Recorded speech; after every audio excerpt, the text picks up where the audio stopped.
Good morning sa lahat. Kumusta ang tanan? Kumusta ang lahat? Andito ako sa aking kusina. Maglilinis ako at magluluto ako ngayon. Guys, may nakita na ba kayong kusina na may saging? Kasi ang tagal-tagal na ng saging ko. Mag-iisang buwan na. Galing pa itong Surigao del Sur. Pero hanggang ngayon hindi pa talaga nahinog. Kaya yun, ang ginawa ko, binalik ko siya sa hindi naman punuan pero nakasabit siya.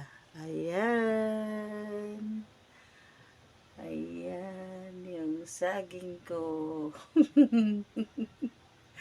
Ayan. Kasi, pag nasa karton, araw-araw ko na lang tinitingnan, binubulat-lat yung karton kung hinog na ba. Hindi pa mahinog-hinog, kabubulat-lat ko. Kaya ayan, binalik ko na naman siya. Sinabit ko na naman siya pero walang puno. Wala na siyang puno. Ayan. Yan. Pag di ka pa talaga nahinog, humanda ka talaga sa akin. Kumusta ang lahat? Nandito ako sa loob ng bahay. Kailangan ko maglinis. Ay nako.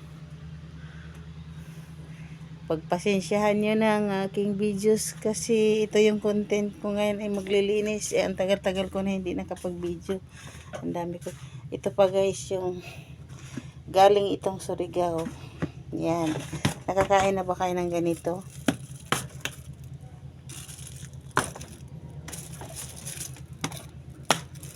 Yan.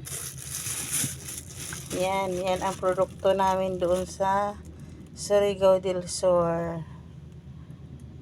Ang tawag sa amin yung ginamos. Ayan. Kaya yan ang ano namin doon sa Surigao. Bato-bat ayaw maano. Sira na.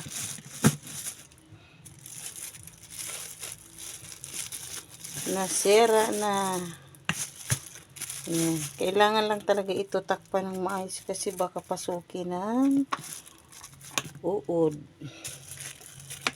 Masilan ito.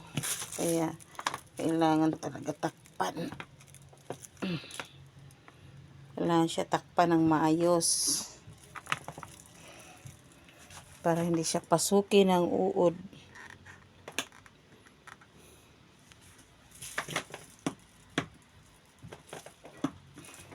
Ba't ganun? Hirap na hirap ako sa'yo. Yan. Ayan. Ayan. Alam nyo guys, ito yung madalas namin inuulam sa probinsya namin. Pag wala kaming ulam, walang makuha na isda, kasi tabing dagat kami, kaya yan lang ang kinakain namin. Kontento na kami kumain ng ganyan, ginamos. Noong mga bata pa kami guys, walang ilaw sa amin, walang lahat. Tubig namin igibin pa namin sa bundok. Tapos yung ulam namin, alam mo yung nag-uulam dati sa amin ng sardinas, yung tinatawag na udong, yun na yung may pera. Pero yung walang pera, tuwing kain namin, bibili lang kami sa tindahan ng ginamos. Halagang 2 peso. 2 yung bariyang 2. 5 piso. Makaraos lang sa pagkain. Araw-araw. Almusal, tanghalian, minsan hapunan.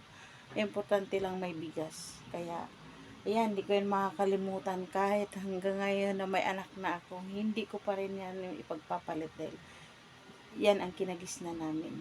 Kaya yan, kung sino nakarelate, kung sino kumakain yan, masarap yan. Halo sa maano nga lang.